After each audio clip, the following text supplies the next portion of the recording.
ఈరోజు KL Rahul innings ఒక classic సినిమాని చూసినట్టుంది భయ్య. ఏమన్నా బ్యాటింగ్ ఎక్స్ట్రాడినరీ అంతే. The first Indian batsmen to score 150+ score in IPL history.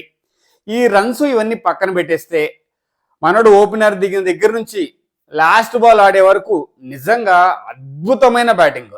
ఎంత స్టైలిష్గా ఉంది. ఆ షాట్స్ ఎక్కడా కూడా చెత్త షాట్స్ లేదు. ఆ స్ట్రైట్ డ్రైవ్లు కానీ, ఆఫ్ కట్స్ కానీ, లెగ్ సైడ్ ఫ్లిక్స్ కానీ మహా అద్భుతం స్వామి. నాకైతే పిచ్చకపోయింది అసలు. నిజంగా 200 కూడా ఎత్తడం అనిపించింది ఒక్కొక్క స్టేజ్లో అయితే. ఆ రేంజ్లో ఆడాడు నిజంగా. సినిమా చూపిస్తామా మీకు, సినిమా చూపిస్తామా. నిజంగానే పంజాబ్ వాళ్ళకి పెద్ద పిక్చర్లో క్లాసిక్ సినిమా చూపించాడు నిజంగానే. అంటే కేఎల్ఆర్ ఆడుతూనే ఉంటాడు కానీ, ఎప్పుడు ఆడుతూనే ఉంటాడు కానీ ఎక్కడో వెనకబడ్డాడు అంటారు కదా, అలా వెనకబడుతూ ఉంటాడు. కానీ ఈరోజు ఇన్నింగ్స్ మాత్రం అందరికీ ప్లాస్టర్ చేసాడు అంతే.